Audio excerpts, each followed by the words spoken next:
Namaskaram Sadhguru. Our education system is not helping to handle our intelligence. And most intelligents are suffering. If you don't know how to handle your own intelligence, you suffer a lot. And how to prevent our own intelligence from turning enemy. Thank you. Isn't that the only problem that human beings have? They call it by many names. People say, use many words, stress, anxiety, depression, madness, misery. These are all different names. Essentially, your intelligence is turned against you.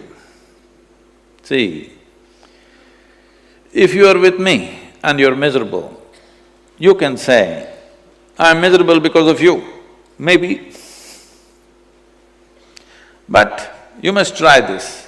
You sit alone for 3 days without any contact, I mean even the phone, without the phone.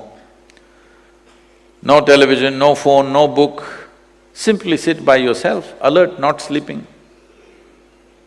If you're miserable by yourself, you're obviously in bad company, isn't it? Hello? Because your own intelligence is turning against you. Once your intelligence turns against you, no power in the universe can save you. There's no way out of it.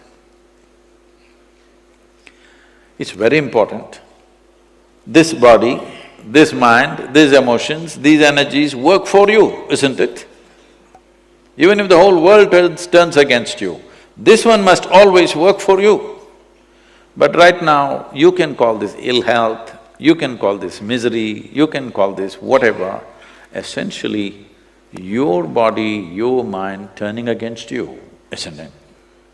Because right from early childhood, you've been taught about everything in the universe, things that you've not seen.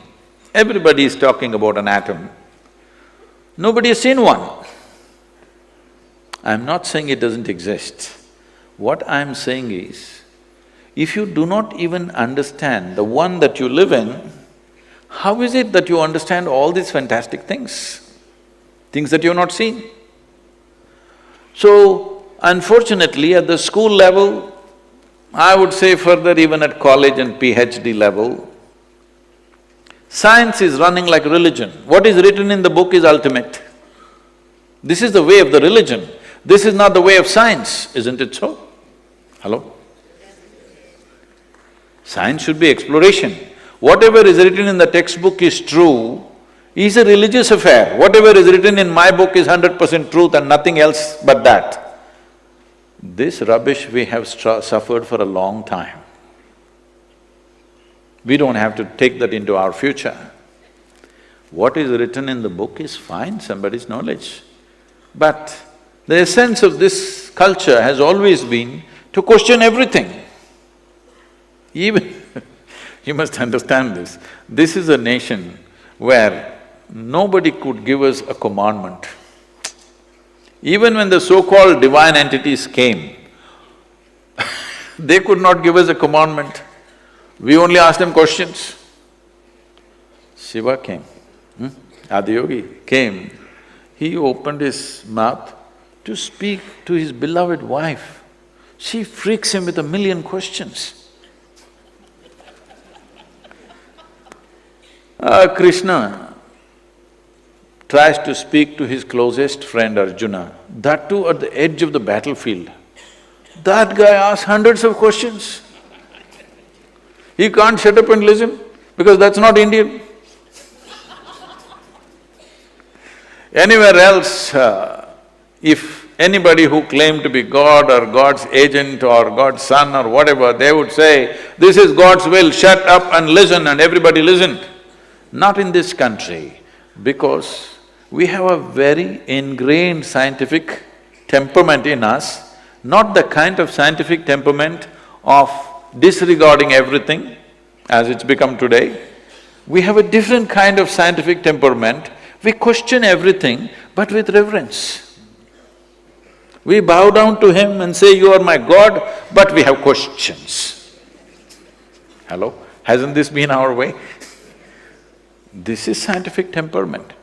I don't care a damn who you are. This is not science. Without knowing who you are, if I don't care a damn for you, obviously I am some kind of a negative religion, isn't it? So we are not religious people. We have a very scientific temperament, always asking questions and questions and questions. You should not kill that in the schools, they must ask questions. What is written in the textbook is not absolute. Hello? This happened. Rao Garu, can I tell a joke, is it okay? Okay. Because usually principals are considered very serious. At least children think so. This was in London. This was one of those socialite dinners where all kinds of people were there. A profound scientist also was invited. He was a quiet man sitting there. Nobody noticed him because he's not dressed like that, he's not acting like this, nor is he drunk, nor anything. To be noticed in a party, you must be either dressed in a bizarre way, or you must be talking in a bizarre way, or you must be at least drunk. He was not any of those things, so nobody noticed him, he just sat. And a very high society lady came and settled down next to him, she ignored him and she was busy. Then just out of simple courtesy, she looked at him and asked, "What do you do?" The scientist said, he said, "I'm studying science." Oh, she said, "Oh, you're studying science? I was done with it in my high school."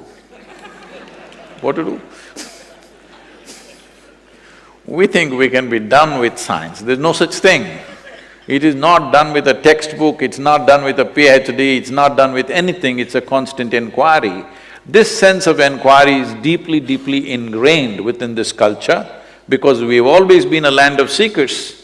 We sought maybe inner nature, but we have the temperament to seek. We are not a land of believers. You can't make us believe what's written in the textbook, we will question. This is the nature of who we are, because we've always been a land of seekers. We have never been a land of believers. This must continue in a more aggressive way. People are trying to subdue this. No, more questioning should happen than ever before, because if you don't raise questions, then human intelligence will slowly sleep. Maybe putting it to sleep is better than turning it against yourself, that may be the logic. As you have heard, this word is being used everywhere. Suppose somebody is doing yoga, we say he is doing sadhana. The word sadhana has been misunderstood as practice. Sadhana means a tool. That means we are turning this body, this mind, this intelligence, this memory, this emotion, this energy into a tool. These are my tools. To live this life, these are my tools, isn't it? What else do you have? This is all you got.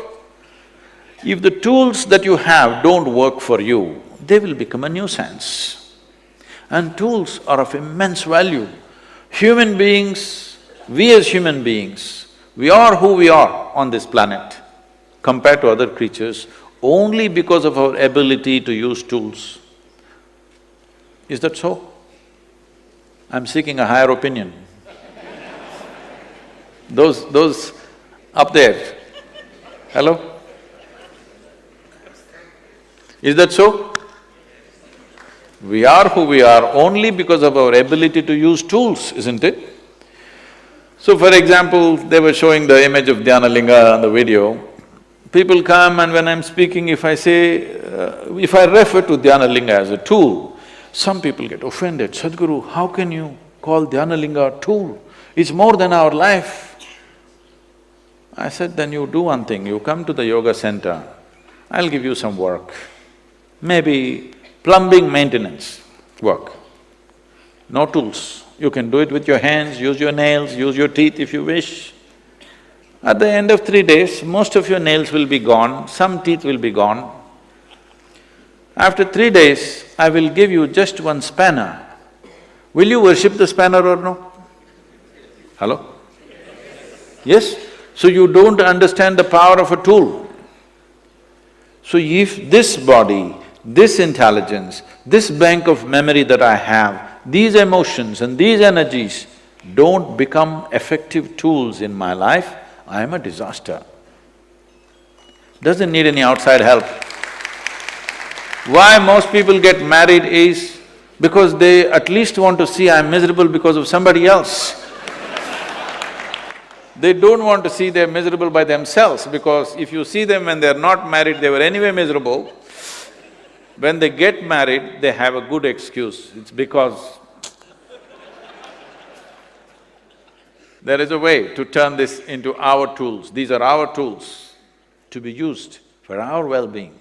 And when we are well, tell me, when you are feeling really wonderful within yourself, let's say you're feeling blissed out right now, are you not wonderful to everything and everybody around you? Hello?